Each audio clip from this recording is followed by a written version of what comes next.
রাজপুতানা। পরিব্রাজক স্বামীজি আবু পাহাড়ে এক মুসলমান উকিলের বাড়িতে এসে উঠেছেন। একদিন খেতড়ি রাজের প্রাইভেট সেক্রেটারি জগমোহনলাল ওই উকিলের বাড়িতে এসে স্বামীজিকে দেখলেন। স্বামীজিকে তিনি প্রশ্ন করলেন, আপনি তো হিন্দু সাধু, আপনি মুসলমানের বাড়িতে আছেন কি করে? জাত পাত ধর্মীয় ভেদাভেদের ইঙ্গিত মাত্র স্বামীজির কাছে অসহ্য ছিল। তিনি গর্জে উঠলেন, আপনি বলছেন কি? আমি তো সন্ন্যাসী। আমি আপনাদের সমস্ত সামাজিক বিধি নিষেধের ঊর্ধ্বে। আমি ভাঙ্গির অর্থাৎ মেথরের সঙ্গে পর্যন্ত খেতে পারি। ভগবান অপরাধ নেবেন সে ভয় আমার নেই, কেননা এটা ভগবানের অনুমোদিত। শাস্ত্রের দিক থেকেও আমার ভয় নেই, কেননা শাস্ত্রে এটা অনুমোদিত। তবে আপনাদের এবং আপনাদের সমাজের ভয় আছে বটে। আপনারা তো আর ভগবান বা শাস্ত্রের ধার ধারেন না। আমি দেখি বিশ্ব প্রপঞ্চের সর্বত্র ব্রহ্ম প্রকাশিত আছেন। আমার দৃষ্টিতে উঁচু নিচু নেই, শিব শিব। স্বামীজির কথায় ও ভঙ্গিতে যেন বিদ্যুৎ বিচ্ছুরিত হচ্ছিল।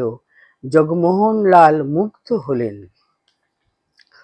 একদিন সন্ধ্যাবেলায় খেতড়ির রাজা সঙ্গীতের আয়োজন করেছেন। একজন বাইজি গান গাইবে। স্বামীজি রাজার অতিথি। রাজা তাকে গান শুনতে আমন্ত্রণ জানিয়ে লোক পাঠালেন। স্বামীজি এলেন না, বলে পাঠালেন, সন্ন্যাসীর পক্ষে এরকম আসরে উপস্থিত থাকা অনুচিত। গায়িকা এতে মর্মাহত হয়ে গান ধরল, हमारे प्रभु अब गुण चित ना धरो, সমদর্শী है নাম তিহারো, अब মোহি পার করো। অর্থাৎ, প্রভু আমার দোষ দেখো না, তোমার নাম সমদর্শী, আমাকে উদ্ধার করো। স্বামীজির কানে গানটি পৌঁছিল। গানটি ছত্রে ছত্রে এই সত্যটি প্রকাশিত যে ভগবান সর্ববস্তুতে বিরাজ করছেন। গানটি শুনে স্বামীজি মনে মনে নিজেকে ধিক্কার দিলেন।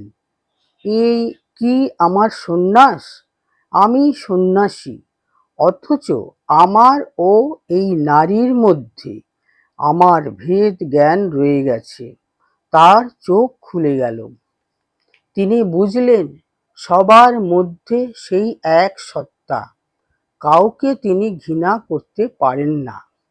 তৎক্ষণাৎ স্বামীজি সঙ্গীতের আসরে এসে উপস্থিত হলেন।